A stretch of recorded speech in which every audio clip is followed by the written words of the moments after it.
सुरेंद्र, बताया जाता है कि जो मुख्य रावल पूजा अर्चना करते हैं, लगभग ये परंपरा 250 साल पुरानी है और लगातार कायम है। और ये पुजारी जो है ये केरल से आते हैं और नंबूदरी ब्राह्मण होते हैं। क्या कुछ जानकारी इनके बारे में? हाँ बिल्कुल, क्योंकि जो आदिगुरु शंकराचार्य द्वारा जब भगवान बद्री विशाल के मंदिर की स्थापना की गई थी हिंदू धर्म के प्रचार प्रसार के लिए, तो उस समय से ही ये परंपरा चली आई है। और केरल के जो नंबूदरीपाद जो पुजारी होते हैं वो यहाँ के मुख्य पुजारी के रूप में यहाँ पे तैनात रहते हैं और पूरे ब्रह्मचर्य का पालन इस पुजारियों को करना पड़ता है। और कपाट खुलने के लगभग 4 माह तक वो इस अलकनंदा को पार नहीं कर सकते हैं। और सबसे बड़ा ये है कि इतना पवित्र उनके स्थान को माना जाता है, उस पद को माना जाता है कि कोई भी आम व्यक्ति उनसे टच नहीं होता है, उनको स्पर्श नहीं कर सकता है, क्योंकि वो अपने जितनी बार अगर वो बाहर निकलते हैं उतनी बार उनको स्नान इत्यादि करके मंदिर के गर्भगृह में जाना पड़ता है। तो कहीं ना कहीं जो मुख्य पुजारी का जो मुख्य पुजारी के रूप में जो यहाँ पे नंबूदरीपाद जो केरल के ब्राह्मण यहाँ पे रहते हैं, वो एक सबसे पवित्र उनको माना जाता है और पूरी ब्रह्मचर्य के पालन करते हुए उन्हें इस जिम्मेदारी का निर्वहन करना पड़ता है। यहाँ पर सुरेंद्र एक गाड़ू घड़ा यात्रा होती है जिसको कपाट खुलने से पहले निकाला जाता है। ये किस तरह की यात्रा होती है, क्या होता है इसमें? क्योंकि जो भगवान बद्री विशाल को चढ़ने वाला जो तेल होता है वो उसकी भी एक अलग सी परंपरा होती है। और वो परंपरा ये है कि जो गाड़ू घड़ा जो है हमारे जो राज दरबार टिहरी राज दरबार से वहाँ पे जो सुहागिन जो महिलाएं होती हैं उस तेल को किसी मशीन या इलेक्ट्रॉनिक चीजों से नहीं बनाया जाता है, इसको पिरोया जाता है। जो पारंपरिक जो हमारी विधियां थी, जो पौराणिक जो विधियां थी, उससे तेल को पिरोया जाता है। उस तेल के को एक जो घड़े में टिहरी दरबार से यहाँ पे विभिन्न जगहों से लेके आते हुए यहाँ पे भगवान बद्री विशाल में लाया जाता है। और उसी तेल से भगवान के जो दिव्य ज्योति जो यहाँ पे प्रज्वलित होती है उस तेल को चढ़ाया जाता है। ठीक है, तो बता दें आपको यहाँ पर मुख्यमंत्री धामी जो कि पूजा अर्चना कर रहे हैं और भगवान के दरबार में पहुँचने वाले हैं।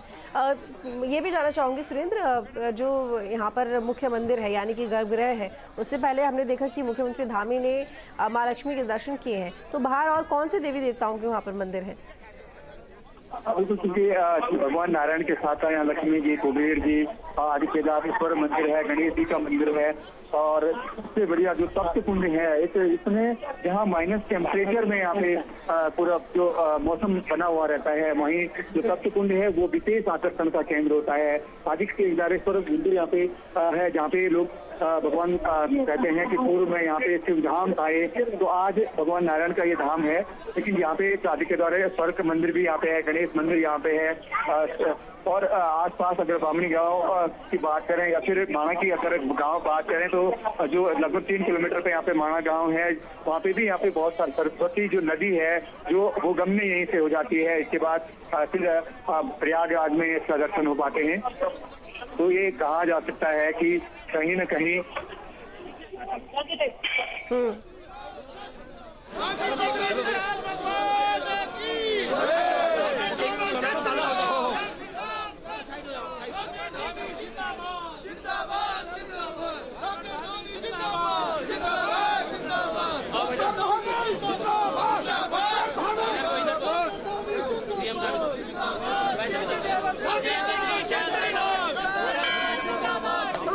तो मुख्यमंत्री धामी जो कि अब पहुंच चुके हैं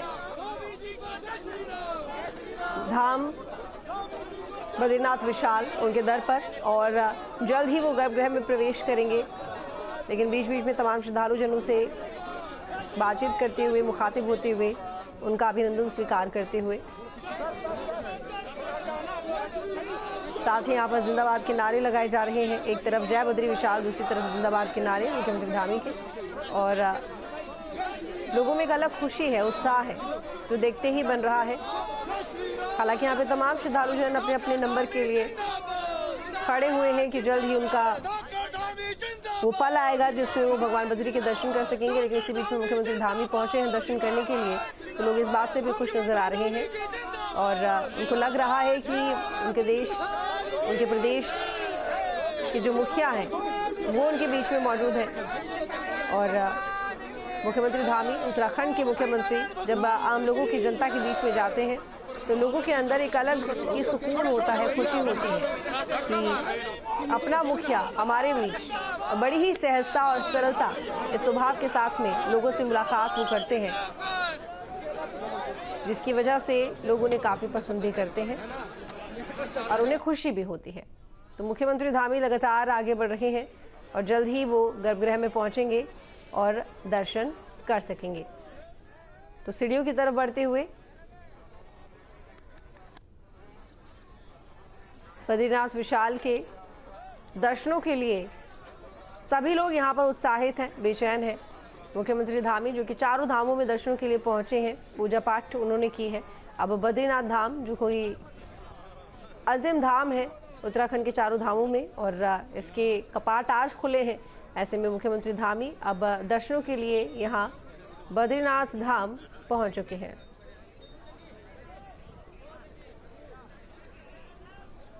सुरेंद्र, देखिए तस्वीरों में एक बात और यहाँ पर देखी जा रही है। मुख्यमंत्री धामी जो कि जल्द ही अब भगवान बद्रीनाथ के दर्शन करेंगे, पूजा अर्चना करेंगे, क्योंकि गर्भगृह के बहुत पास में है। लेकिन उनके लिए जो लोगों का प्यार है, उनकी जो लोकप्रियता है, वो अक्सर ऐसे मौक़ों पर देखने को मिलती है। और वहीं मुख्यमंत्री धामी का जो स्वभाव है वो भी बेहद सौम्य और सरल रहता है लोगों के साथ में। क्या यही वजह है जो लोग इतना खुश होते हैं जब उनके जनता के बीच में मुख्यमंत्री धामी मौजूद होते हैं?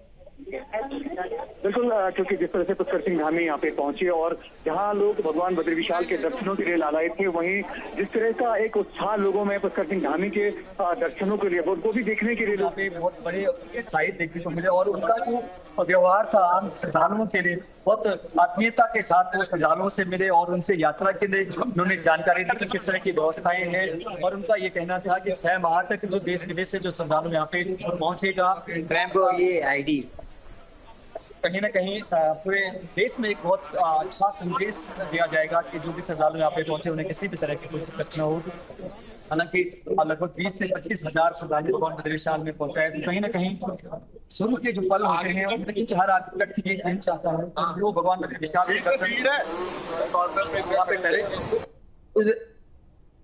तो कहीं ना कहीं ये देखा जा सकता है कि जिस तरह का जो पुष्कर सिंह धामी जिस तरह से श्रद्धालुओं से मिले, उनके साथ में खिंचवाते दिख रहे हैं, वो आत्मीयता कई लोगों को आकर्षित कर रही है, लोगों का मन मोह रही है। और ये जरूर है कि 4 देश जो उत्तराखंड के 4 धाम में ये धार्मिक यात्रा के साथ साथ ये पूरे प्रदेश की आजीविका के लिए बहुत ही महत्वपूर्ण ये यात्रा होती है। और प्रदेश के हर सारे जो व्यक्ति होता है वो इससे जुड़ा हुआ होता है। सुरेंद्र, मुख्यमंत्री धामी रुककर इंतजार करते हुए दिखाई दे रहे हैं, क्या वजह है? क्योंकि यहाँ पे और कुछ श्रद्धालु हैं, उनसे बात हुई है। इसके बाद जो यहाँ पे प्रशासन के जो कुछ लोग हैं अभी रुके हुए की बात करें तो वो मीडिया से मुखातिब इस तरह के ठहरे हुए हैं। जो अलकनंदा पे जहाँ जो पुल है उस पुल पे मीडिया से मुखातिब होती है, यहाँ के यात्रा के बारे में तस्वीरें हम आपको लगातार लाइव दिखा रहे हैं। सुरेंद्र, लौटेंगे आपके पास में। मुख्यमंत्री धामी जो कि यहाँ पर पुलिस अधिकारी से बातचीत करते हुए दिख रहे हैं, उनसे जानकारी ले रहे हैं और साथ ही उनको भी इस बारे में अवगत करा रहे हैं कि क्या कुछ उन्होंने देखा और क्या ज़रूरी बदलाव या दिशा निर्देश और इस सुविधा को बेहतर करने के लिए। तो लगातार आगे बढ़ते हुए जल्द ही बद्रीनाथ विशाल के दर्शन करेंगे मुख्यमंत्री धामी। और लाइव तस्वीरें हैं आपकी टीवी स्क्रीन पर। तमाम श्रद्धालुजन वहाँ मौजूद हैं और इंतज़ार कर रहे हैं अपनी बारी आने का। आपको बता दें कि चारधाम यात्रा के लिए सुरक्षा के कड़े इंतजाम किए गए हैं। यात्रा रूट पर करीब 6000 पुलिसकर्मी, पीएसी की 17 कंपनियां और अर्धसैनिक बलों की 10 कंपनियां तैनात की गई हैं। और हादसे की आशंका वाले 65 से ज़्यादा इलाकों में स्टेट डिजास्टर रिस्पांस फोर्स यानी कि SDRF और तैनात किया गया है। यात्रा के दौरान खुफिया एजेंसियां भी अलर्ट पर रहेंगी। वहीं पूरे यात्रा क्षेत्र को 15 सुपर जोन में बांटा गया है, जिसमें 2000 से ज़्यादा CCTV कैमरे लगाए गए हैं। गढ़वाल रेंज लेवल पर एक इंटीग्रेटेड कमांड सेंटर भी बनाया गया है। तो सुरक्षा के पुख्ता इंतजाम है। मुख्यमंत्री धामी ने लोगों से अपील की है कि वो चारधाम यात्रा के लिए बड़ी संख्या में पहुंचे और साथ ही उन्होंने ये भी कहा है कि अपनी यात्रा के कुल बजट का 5% लोकल प्रोडक्ट्स को खरीदने पर खर्च करें, जिससे कि जो लोकल यहाँ पर कारीगर हैं, दुकानदार हैं, व्यवसायी हैं, उनको फ़ायदा हो सके और प्रदेश की जो ग्रोथ है उसमें भी सहायता मिल सके। तो बद्रीनाथ धाम के जो कपाट हैं वो खुल चुके हैं, सभी तैयारियां पूरी हो चुकी हैं, सभी की सेफ्टी हमारी सर्वोच्च प्राथमिकता, ये बात कही है मुख्यमंत्री धामी ने। उन्होंने कहा कि मैं सभी से चारधाम यात्रा पर आने का आग्रह करता हूं। हमारे प्रधानमंत्री ने देश से अपील की है कि वे अपनी यात्रा के कुल बजट का 5% लोकल प्रोडक्ट्स को खरीदने पर खर्च करें और यही अपील मेरी भी है, मुख्यमंत्री धामी की तरफ से ये कहा गया है। और आपको बता दें कि चारधाम यात्रा को लगातार प्रमोट किया जाता है। हर साल यात्रा को बेहतर करने के लिए सुविधाएं बेहतर की जाती हैं, लेकिन बड़ी बात यहाँ पर यह है कि जो ये तमाम धाम हैं इस तरह के दुर्गम क्षेत्रों पर मौजूद हैं जहाँ पर कभी भी कोई भी प्राकृतिक आपदा आ सकती है। तो कई बार ऐसा होता है कि प्राकृतिक आपदा के कारण जो रास्ते तैयार किए जाते हैं वो प्राकृतिक आपदा की वजह से नष्ट हो जाते हैं और ऐसे में कहीं ना कहीं चारधाम यात्रा बड़े स्तर पर प्रभावित होती है। सुरेंद्र, कितना वक्त और मुख्यमंत्री धामी के गर्भगृह में प्रवेश करने के लिए? मुख्यमंत्री पुष्कर सिंह धामी गर्भगृह से पूजा अर्चना के बाद वापस लौट चुके हैं और अब कुछ देर वो यहाँ पे प्रशासनिक जो अमला है उनसे वार्ता करेंगे और यात्रा व्यवस्थाओं को लेकर आवश्यक जो आदेश और निर्देश पूछेंगे। दर्शन कर लिए मुख्यमंत्री धामी ने, सुरेंद्र? बिल्कुल, मुख्यमंत्री पुष्कर सिंह धामी ने गर्भगृह में जो दर्शन और पूजा अर्चना इत्यादि थी वो कर चुके हैं और उसके बाद उन्होंने जो आम श्रद्धालु हैं उनसे यहाँ पे अभिवादन भी किया और उनके साथ फोटो खिंचवाने के बाद किया। उसके बाद मीडिया से मुखातिब होते उन्होंने बताया कि जो यहाँ पे यात्रा व्यवस्थाएं हैं वो सुव्यवस्थित और सुरक्षित की गई हैं। शासन के लोगों को आवश्यक निर्देश दिए गए हैं, किसी भी तरह की कोई समस्या श्रद्धालुओं के सामने न होनी पाए। ठीक है, आप देखिए यहाँ पर मुख्यमंत्री धामी रुकेंगे कुछ देर और?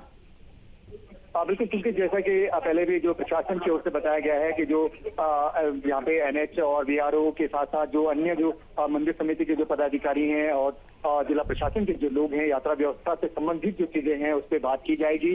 क्योंकि 6 माह तक यहाँ पे जो यात्रा का संचालन किया जाना है और देश विदेश से लाखों की संख्या में हर वर्ष श्रद्धालु यहाँ पे पहुंचते हैं, तो पिछले यात्रा साल की जो चीजें हैं उनका फीडबैक लेते हुए उनको किस तरह से सुधारा जाए, इस पे बात की जाएगी। इस बार यात्रा के दौरान लोगों को क्या बेहतर देखने को मिलेगा, किस तरह की सुविधाएं बद्रीनाथ धाम में? सबसे बड़ी जो बात हम कर रहे हैं कि जो यात्रा मार्ग है ऋषिकेश से बद्रीनाथ तक का वो सुगम हुआ है। कहीं ना कहीं जो यात्रा का जो सफर है लोगों का वो सब सुगम होने से लोग आसानी से यहाँ तक पहुँच पा रहे हैं। हालांकि अभी भी मतलब कुछ जगह पे कुछ पैच ऐसे रह गए हैं जहाँ पे काम होना बाकी है, लेकिन जिला प्रशासन को ये निर्देशित किए गए हैं मुख्यमंत्री पुष्कर सिंह धामी की ओर से कि शीघ्र यात्रा काल से जो अभी शुरुआती दौर है उसमें ये पूरा काम किया जाए ताकि आने वाले समय में किसी तरह की कोई दिक्कत ना हो। दूसरी ओर बरसात के सीजन को लेकर अभी से भी प्रशासन की ओर से लगभग 25 जो संवेदनशील जो जगह हैं उनको चिन्हित किया गया है। वहाँ पे बीआरओ एनएच के जो सड़क संबंधी जो विभाग हैं उनको अतिरिक्त मशीनें तैनात करने के लिए निर्देशित किया गया है। पुलिस फोर्स की ओर से अतिरिक्त जो पुलिस के जो जवान हैं वो तैनात वहाँ पे रहेंगे ताकि अगर बरसात के दौरान किसी तरह के कहीं पे सड़क ब्लॉक होती है या किसी तरह के आपातकालीन स्थिति होती है तो वहाँ पे लोगों को दिक्कत ना हो। ठीक है, और क्योंकि निर्वाण दर्शन अभी अब भगवान बद्रीनाथ के किए जा रहे हैं तो ऐसे में उनके श्रृंगार रूपी जो दर्शन हैं वो किस वक्त से शुरू होंगे? सुरेंद्र, लौटूंगे आपके पास में, लेकिन मुख्यमंत्री धामी जो कि लोगों के साथ में मौजूद हैं और उनका अभिवादन स्वीकार करते हुए अब वापस बढ़ते हुए, क्योंकि दर्शन वो कर चुके हैं भगवान बद्री विशाल की, पूजा पाठ कर ली है, आशीर्वाद उन्होंने ले लिया भगवान बद्रीनाथ का, प्रदेश की खुशहाली की और विकास की कामना उन्होंने की है। चारों धामों में वो मौजूद रहे, चाहे हम 30 तारीख अक्षय तृतीया की बात करें, यमुनोत्री गंगोत्री की, या फिर बात करें 2 तारीख की जब केदारनाथ धाम के कपाट खुले और आज 4 तारीख जब बद्रीनाथ धाम के कपाट खुले। हर जगह मुख्यमंत्री धामी पहुंचे, पूजा अर्चना की और चारों धामों में आशीर्वाद उन्होंने लिया। लेकिन एक सबसे बड़ी बात यहाँ पर ये रही कि जब भी वो धामों में दर्शन करने के लिए पहुंचे हैं तमाम श्रद्धालुओं से उन्होंने बेहद खूबसूरत तरीके से बातचीत की है, संवाद किया है, उनका स्वागत किया है, उनको समझाते बुझाते नजर आए, उनका अभिवादन स्वीकार करते हुए नजर आए, अपनी तरफ से जाकर उन श्रद्धालुओं को कंफर्ट देने की कोशिश की है और जो लोग हैं वो भी काफ़ी खुश नज़र आते हैं जब उनको ये पता चलता है कि मुख्यमंत्री धामी उनके बीच में आने वाले हैं या उनसे वो मिलेंगे, मौजूद रहेंगे। तो जो सभी श्रद्धालु होते हैं वो कोशिश करते हैं कि क्यों ना मुख्यमंत्री धामी के पास पहुंचा जाए, उनसे बात की जाए, क्योंकि कुछ लोग ऐसे भी होते हैं जिन्हें उनके साथ में सेल्फी लेने का, फ़ोटो क्लिक कराने का शौक़ होता है और जगह जगह उनका स्वागत भी लोग करते हुए दिखाई देते हैं। कोई उनका फूल माला से स्वागत करता है तो कोई अपनी पसंदीदा चीज़ उन्हें देता है। और यहाँ पर कुछ महिलाएं हैं जो कि अब मुख्यमंत्री धामी के साथ में तस्वीरें खिंचवाती हुई दिखाई दे रही हैं। तमाम श्रद्धालु, अधिकारी, सुरक्षाकर्मी सभी मुख्यमंत्री धामी के आसपास मौजूद हैं और सुरक्षाकर्मी आगे आगे बढ़ रहे हैं, उनके साथ में सुरक्षाकर्मी चल रहे हैं, अधिकारी वहाँ पर मौजूद हैं जो कि उनको एक एक जानकारी दे रहे हैं। यानी कि जो तैयारियाँ यहाँ पर की गई हैं चारधाम यात्रा में बद्री विशाल के दर्शनों के लिए, उसको लेकर जो अधिकारी हैं वो बता रहे हैं कि किस तरीके से काम किया गया है, किस तरीके की सुविधा लोगों को मुहैया कराई जा रही है या फिर किस तरह से ये यात्रा लोगों के लिए सुगम होगी। बीच बीच में उन्हें प्रत्येक क्षण भी भेंट किया जा रहा है। तो मुख्यमंत्री धामी यहाँ पर पवित्र नदी को प्रणाम करते हुए भी दिखाई दे रहे हैं और देखिए आसपास लोग किस तरह से मौजूद हैं। एक तो धाम के आसपास लोगों की भीड़ मौजूद, वहीं दूसरी तरफ की जो तस्वीरें दिखाई दे रही हैं वहाँ पर भी काफ़ी भीड़ दिखाई दे रही है लोगों की। तो सुरेंद्र, यहाँ पर मुख्यमंत्री धामी जो कि फिलहाल पवित्र नदी को प्रणाम करते हुए भी दिखाई दे रहे हैं। एक तो लोगों से बातचीत, मुखातिब होते हुए उनके साथ में वो बेहद सौम्य तरीके से संवाद करते हुए दिखाई दे रही हैं। वहीं दूसरी तरफ बीच बीच में जब कोई पड़ाव ऐसा आता है जहाँ पर मंदिर होता है या फिर जैसे कि अभी ये पवित्र नदी, तो उनको प्रणाम करते हुए, उनका आशीर्वाद लेते हुए मुख्यमंत्री धामी आगे बढ़ रहे हैं। बिल्कुल, क्योंकि जिस तरह की सौम्यता के साथ मुख्यमंत्री पुष्कर सिंह धामी मंदिर परिसर में पहुंचे और बहुत कम जो उनके जो राजनीतिक जो लोग थे उनके साथ बहुत कम संख्या में थे, क्योंकि उनका पहले से ये निर्देशन था कि किसी तरह की अव्यवस्था न हो, तो इसलिए भी ये ध्यान रखा गया और उनके साथ किसी तरह का ज्यादा वीआईपी कोई भी नहीं देखने को मिला। और अपने साथ कुछ ही लोग थे, बाकी सुरक्षा के जो सुरक्षा कर्मी थे उनके अलावा ज्यादा लोग उनके साथ नहीं दिखे, ये बड़ी बात थी। दूसरा, जब वो दर्शन करके लौटे तो उन्होंने जहाँ इस धार्मिक स्थल के हर मंदिर को, हर यहाँ पे जो चीजें हैं, हर पत्थर को प्रणाम करते हुए ये साबित किया कि वो आस्था से जुड़े हुए हैं। इस धार्मिक स्थल के हर चीज यहाँ पे कण कण में कहते हैं कि भगवान शंकर वास करते हैं, भगवान पग पग पे यहाँ पे भगवान बसते हैं। तो हर चीजों को प्रणाम करते हुए और जो पवित्र अलकनंदा है उसको प्रणाम करते हुए जो आम श्रद्धालु हैं उनके साथ सादगी के साथ उनका मिलना लोगों को बहुत बेहद ही पसंद आया है और उनकी सौम्यता लोगों, उसकी सादगी लोगों को बेहद आकर्षित करती हुई नजर आई। बिल्कुल, और इसके साथ ही धाम के कपाट खुलते ही जो सुरक्षा व्यवस्था है वो भी काफ़ी बढ़ा दी गई। सुरेंद्र, तो ऐसे में जानना चाहूँगी कि जो परिसर का जो सिक्योरिटी जोन है वहाँ पर कौन कौन सी जो कंपनियां हैं वो मौजूद हैं और कौन कौन से जवान वहाँ पर सुरक्षा के लिए तैनात किए गए हैं? सुरक्षा की अगर बात करें तो मंदिर परिसर में 3 लेयर जो सुरक्षा यहाँ पे बनाई गई है। जो पहले उसमें जो है पुलिस के जवान, पीएससी के जवान और मंदिर परिसर में जो के जवान है वो तैनात हैं। तो ये कहा जा सकता है कि सुरक्षा की चाक चौबंद व्यवस्थाएं हैं। वहीं जो मंदिर दर्शनों के लेकर जहां मंदिर समिति के जो कर्मचारी, अधिकारी जो लगे हैं, वहीं पुलिस प्रशासन की ओर से सुबह से ही लोगों को कतारबद्ध किया जा रहा है कि ताकि किसी भी तरह के जो दर्शन में कहीं से अव्यवस्था न हो, क्योंकि पहला दिन है, बहुत बेहद बड़ी संख्या में लोग यहाँ पे पहुंचते हैं। ठीक है सुरेंद्र, बने रहिए आप हमारे साथ में। तो देखिए अब हम यहाँ पर आपको गढ़वाल रेजिमेंट के जो जवान हैं की तरफ से जो धुन बजाई जा रही है वो दिखा रहे हैं।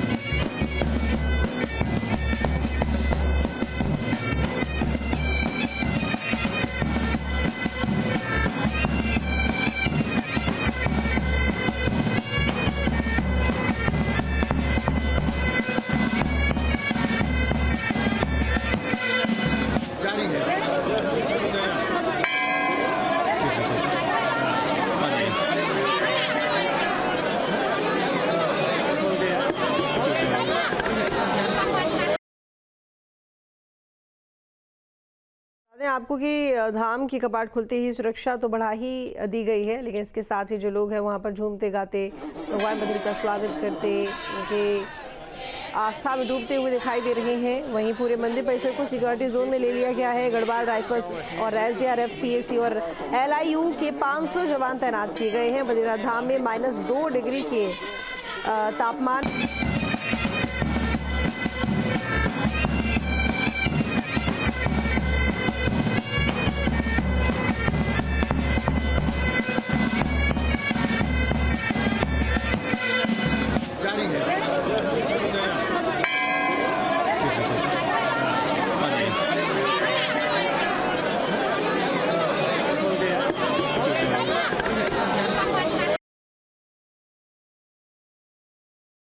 आपको कि धाम की कपाट खुलते ही सुरक्षा तो बढ़ा ही दी गई है, लेकिन इसके साथ ही जो लोग हैं वहाँ पर झूमते गाते भगवान बद्री का स्वागत करते, उनके आस्था में डूबते हुए दिखाई दे रहे हैं। वहीं पूरे मंदिर परिसर को सिक्योरिटी जोन में ले लिया गया है। गढ़वाल राइफल्स और एसडीआरएफ, पीएसी और एलआईयू के 500 जवान तैनात किए गए हैं। बद्रीनाथ धाम में -2 डिग्री के तापमान में भी श्रद्धालुओं का तांता लगा हुआ है, भारी भीड़ है। जबकि सुबह 6:40 तक मंदिर परिसर में 10,000 से ज़्यादा श्रद्धालु मौजूद दिखाई दिए थे। और वहीं धाम में हल्की धूप अब फिलहाल खिली है, इसलिए लोगों को ठंड का भी एहसास कम हो रहा है। लेकिन 2 डिग्री तक यहाँ पर तापमान जो है वो फिलहाल रहा और इतनी सर्दी में भी लोग यहाँ पर रात से ही डटे हुए हैं भगवान बद्री के दर्शन करने के लिए। तो एक तरफ तस्वीर आपको दिखा रहे हैं मुख्यमंत्री धामी की, जहां पर वो लोगों से मुखातिब होते हुए उनका अभिवादन स्वीकार करते हुए दिखाई दे रहे हैं।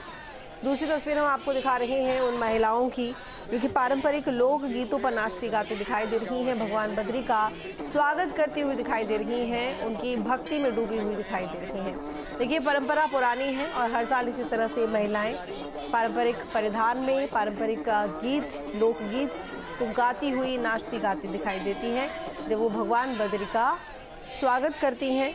उनकी आस्था में, उनके भजनों में पूरी तरह से तल्लीन दिखाई देती हैं। वहीं आपको बता दें कि आदि शंकराचार्य ने क्योंकि तमाम धामों की स्थापना की है और उन्होंने ही यहाँ पर सभी को जिम्मेदारी दी कि किस तरीके से कौन पूजा पाठ करेगा। उनके द्वारा ही ये जिम्मेदारी केरल के जो ब्राह्मण हैं उनको, नंबूदरी की बात जो हम कर रहे थे यहाँ पर कि वो ब्राह्मण यानी कि जिन्हें रावल कहा जाता है, वो आकर यहाँ पर पूजा पाठ करते हैं। ये जो जिम्मेदारी है ये आदि शंकराचार्य के द्वारा ही दी गई थी। और आज भी यहाँ पर देखा गया कि जगत गुरु शंकराचार्य स्वामी अविमुक्तेश्वरानंद सरस्वती यहाँ पर पहुंचे पूजा पाठ में और उन्होंने कहा कि आज पूरा देश खुश है, श्रद्धालुओं को बड़ी संख्या में धाम में पूजा अर्चना के लिए आना चाहिए, भक्तों को यहाँ आध्यात्मिक आनंद की अनुभूति होती है।